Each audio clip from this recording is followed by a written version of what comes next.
നമസ്കാരം. ഒരു പൊതുവിഷയത്തെക്കുറിച്ചാണ് ഇന്ന് സംസാരിക്കുന്നത്. സംസ്ഥാന നിയമസഭകൾ പാസ്സാക്കുന്ന ബില്ലുകളിൽ രാഷ്ട്രപതിക്ക് തീരുമാനമെടുക്കാനുള്ള സമയം അത് 3 മാസമായി നിജപ്പെടുത്തിക്കൊണ്ട് ഒരു കോടതി ഉത്തരവുണ്ടായിരുന്നു, സുപ്രീം കോടതിയുടെ. അത് നമ്മുടെ ബഹുമാനപ്പെട്ട രാഷ്ട്രപതി അതിനെ സംബന്ധിച്ച് ചില ക്ലിയറൻസസിന് വേണ്ടി ചോദിക്കുകയും ചില ചോദ്യങ്ങളോട് ചോദിക്കുകയും ഇന്നലെ കോടതി അത്തരത്തിലൊരു സമയപരിധി നിശ്ചയിക്കാൻ കഴിയുകയില്ല എന്ന് മറുപടി കൊടുക്കുകയും ചെയ്തു. ഈ ഒരു വിഷയത്തെ മുൻനിർത്തി ഒരു കാര്യം പറയാൻ വേണ്ടിയാണ് ഞാൻ ഇന്ന് വീഡിയോ ചെയ്യുന്നത്. ആദ്യമായിട്ട് പറയട്ടെ, നേരിട്ട് ഈ വിഷയത്തിലുള്ള ലെജിസ്ലേറ്റീവ് നിയമങ്ങളെക്കുറിച്ച് എനിക്ക് മുഴുവനായിട്ട് അറിയുമെന്ന് പറയാൻ കഴിയില്ല. എങ്കിലും ഒരു പ്രോട്ടോകോൾ അനുസരിച്ച് രാഷ്ട്രപതിക്ക് സമയപരിധി നിശ്ചയിക്കാൻ കോടതികൾക്ക് കഴിയില്ല എന്ന് തന്നെയാണ് എൻ്റെ സാമാന്യ ജ്ഞാനം വെച്ച് ഞാൻ മനസ്സിലാക്കുന്നത്. സോ നിയമമനുസരിച്ചും പ്രോട്ടോകോൾ അനുസരിച്ചും സുപ്രീം കോടതിയുടെ ഈ അവസാന പരാമർശം സ്റ്റാൻഡ് ചെയ്യുന്നത് തന്നെയാണ് എന്നാണ് എനിക്ക് തോന്നുന്നത്. അത്തരത്തിലൊരു സമയപരിധി വേണമെന്നുണ്ടെങ്കിൽ അതിന് നിയമനിർമ്മാണം തന്നെ നടത്തേണ്ടി വരും എന്ന രീതിയിലാണ് കോടതിയും അഭിപ്രായപ്പെട്ടത്. അത് ലീഗലി ദാറ്റ് സ്റ്റാൻഡ്സ്.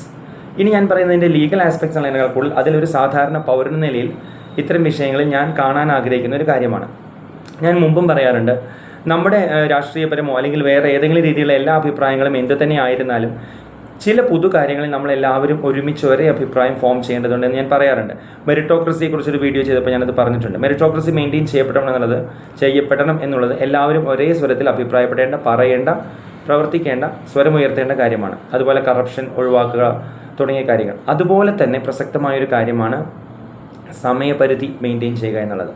ഏതൊരു കാര്യത്തിലാണെങ്കിലും അത് വ്യക്തിപരമാവാം, ഔദ്യോഗികമാകാം, ഭരണപരമാകാം, സമയപരിധി എന്നത് വേണ്ടത് തന്നെയാണ് എന്നാണ് എൻ്റെ അഭിപ്രായം.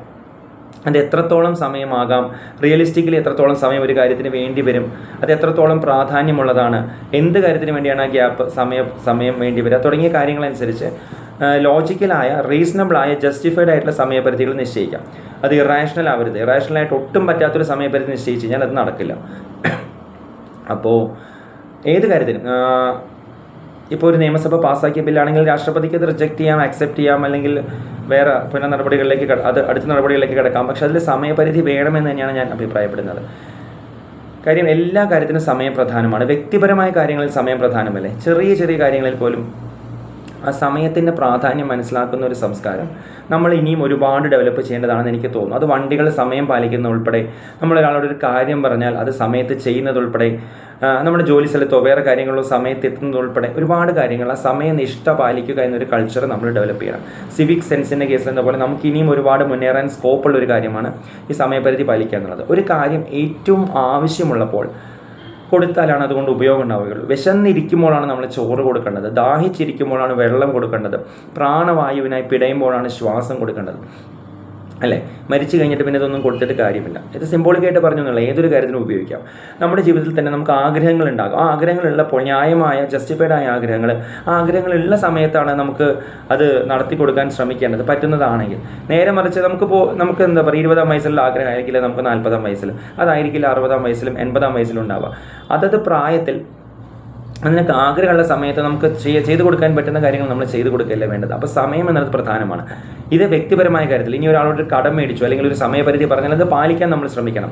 പലപ്പോഴും നമ്മൾ സമയപരിധി പറയുക പോലും ഇല്ല എന്നുള്ളതാണ്. വളരെ സബ്ജക്റ്റീവായിട്ട് കുറച്ച്, കുറേ, പിന്നെ എന്ന് തുടങ്ങിയ വാലും തലയുമില്ലാത്ത കുറേ വാക്കുകൾ ഉപയോഗിച്ച് അതിനെ കവർ ചെയ്യാനാണ് നമ്മൾ ശ്രമിക്കുക. പിന്നെ അത് ചോദിക്കുമ്പോൾ ആളുകളോട് ബുദ്ധിമുട്ട് മുഴിച്ചിൽ വയ്ക്കാം. അപ്പോൾ അതൊക്കെ വ്യക്തി ജീവിതത്തിൽ നമ്മൾ ഒരുപാട് കണ്ടിട്ടുള്ള കാര്യമാണ്. പലപ്പോഴും കുറച്ച്, കുറേ തുടങ്ങിയ subjective terms it won't take us anywhere. So കഴിയുന്നത്ര അവസരങ്ങളിൽ നമ്മൾ വ്യക്തമായ ഒബ്ജക്റ്റീവ് ടേംസും സമയപരിധിയും പറയുകയും അത് പാലിക്കാൻ ശ്രമിക്കുകയും വേണം എന്ന് തന്നെയാണ് ഞാൻ വിശ്വസിക്കുന്നത്. അതുപോലെ തന്നെ ഭരണപരമായ കാര്യങ്ങളിൽ അനന്തമായിട്ടൊരു കാര്യം നീട്ടുന്നത് നല്ലതല്ല. ഇതിപ്പോൾ ഒരുപാട് കാര്യം ഈ ലെജിസ്ലേറ്റീവ് പാസ്സായ നിയമങ്ങളുടെ കേസിൽ മാത്രമല്ല, ഇപ്പോൾ ദയാഹർജി ഒരു ഉദാഹരണമാണ്. അല്ലെങ്കിൽ കോടതി ഒരു ശിക്ഷ വിധിച്ചു, വധശിക്ഷയോ എന്തോ ആയിക്കോട്ടെ, അത് നടപ്പിലാക്കാൻ ഇത്ര സമയത്തിനുള്ളിൽ നടപ്പിലാക്കണമെന്ന് വ്യക്തമായ നിയമം വയ്ക്കേണ്ടതാണ്. അനന്തമായി നീളുന്നത് ശരിയല്ല. Delayed justice is denied justice. അതുപോലെ ദയാഹർജി സമർപ്പിക്കുകയാണെങ്കിൽ ഇത്ര നാളുകൾക്കുള്ളിൽ അതിൽ തീരുമാനമെടുക്കണമെന്ന് വ്യക്തമായൊരു സമയപരിധി വേണം. ഗവർണർ പാസ്സാക്കേണ്ട, സൈൻ ചെയ്യേണ്ട കാര്യങ്ങളും എല്ലാം തന്നെ രാഷ്ട്രപതി സൈൻ ചെയ്യേണ്ടതും എല്ലാത്തിനും ആ ഒരു സമയപരിധി വേണം എന്ന് തന്നെയാണ് എൻ്റെ അഭിപ്രായം. അപ്പോൾ ഈ കാര്യത്തിൽ കോടതിയോട് ടെക്നിക്കലി യോജിക്കുമെങ്കിലും അതിൻ്റെ സത്യം അനുസരിച്ച് കൂടുതൽ നിയമനിർമ്മാണം വേണ്ടതാണ് എന്നാണ് എൻ്റെ അഭിപ്രായം. ഒരു കാര്യവും അനന്തമായിട്ട് നീട്ടിക്കൊണ്ടു പോകുന്നത് നല്ലതല്ല. ദുരിതാശ്വാസത്തിന് വേണ്ട ഫണ്ട് അലോക്കേറ്റ് ചെയ്യണമെങ്കിൽ അത് ഏറ്റവും ആവശ്യമുള്ള സമയത്താണ് കൊടുക്കേണ്ടത്, അല്ലേ? പിന്നെ ഒരു ബാങ്കിൽ നമ്മൾ പൈസ നിക്ഷേപിച്ചിട്ടുണ്ടെങ്കിൽ നമുക്ക് നമ്മുടെ പൈസ അത് തിരിച്ചു കിട്ടാൻ, ഇപ്പോൾ കരുവന്നൂരൊക്കെ നമ്മൾ കണ്ടു, നമുക്ക് ഏറ്റവും ആവശ്യമുള്ളതാണ് തിരിച്ചു കിട്ടുന്നത്. ചികിത്സയ്ക്കായിട്ട് പൈസ, സ്വന്തം പൈസ, അവനവൻ അധ്വാനിച്ചുണ്ടാക്കിയ പൈസ ബാങ്കിൽ ഇട്ടിട്ട് അത് ചികിത്സയ്ക്കായിട്ട് ചോദിക്കുമ്പോൾ നൂലാമാലകൾ പറഞ്ഞ് ഒഴിയുകയും പിന്നെ ആ വ്യക്തി മരിച്ചു കഴിഞ്ഞതിന് ശേഷം പത്രത്തിൽ വാർത്ത വരുന്നതിന് ശേഷം ആ പൈസ കൊടുത്തിട്ട് എന്ത് കാര്യം, ആർക്ക് കാര്യം? അതുപോലെ എല്ലാ കാര്യത്തിനും വ്യക്തമായ സമയപരിധി ഉണ്ടാവേണ്ടതാണ് എന്ന് തന്നെയാണ് എൻ്റെ അഭിപ്രായം. ഞാൻ ഓരോരോ ഉദാഹരണങ്ങളിലേക്ക് കടക്കുന്നില്ല.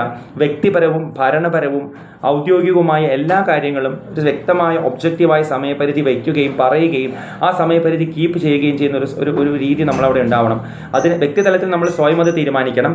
ഔദ്യോഗിക തലത്തിൽ അതിന് നിയമനിർമ്മാണം ഉണ്ടാവേണ്ടതാണ്. അപ്പോൾ എല്ലാ രീതിയിലും മെറിറ്റോക്രസിക്ക് വേണ്ടി എപ്പോഴും സ്റ്റാൻഡ് ചെയ്യുമ്പോൾ ഞാൻ എങ്ങനെയാണോ പറഞ്ഞത് അതുപോലെ റീസണബിൾ ആയിട്ടുള്ള ജസ്റ്റിഫൈഡ് ആയിട്ടുള്ള സമയപരിധി വയ്ക്കുകയും അത് കീപ്പ് ചെയ്യുകയും ചെയ്യുന്ന ഏതൊരു വ്യവസ്ഥയുടെയും കൂടെയാണ് ഞാൻ എന്നൊന്നുകൂടി പറയുന്നു. ഇതിനർത്ഥം ലെജിസ്ലേച്ചർ പാസ്സാവുന്ന എല്ലാ നിയമങ്ങളും ശരിയെന്നല്ല, എല്ലാം അംഗീകരിക്കപ്പെടേണ്ടതാണ് എന്നുള്ളതല്ല. പക്ഷേ അത് വേറെ വിഷയം. പക്ഷേ that doesn't mean you can prolong it endlessly. അപ്പോൾ ഏതൊരു കാര്യത്തിലും സമയപരിധി വേണം. വേഗ് ആയിട്ടുള്ള ഒബ്ജക്റ്റീവ് ക്രൈറ്റീരിയകൾ പോരാ. നമ്മുടെ ഇഷ്ടത്തിനനുസരിച്ച് കുറയ്ക്കാനും കൂട്ടാനും കഴിയുന്ന സമയപരിധികൾ ഉണ്ടാവുന്നത് നല്ലതല്ല. കഴിവതും objective in place specified systems ഉണ്ടാവുന്നത് തന്നെയാണ് ഏതു മേഖലയിലും നല്ലത് എന്നുള്ള പൊതു അഭിപ്രായം ഈ വിഷയത്തിൽ പറയുന്നു. ഇത് ഏതൊരു കോണ്ടെക്സ്റ്റിലും എടുക്കാവുന്നതാണ്. Thank you.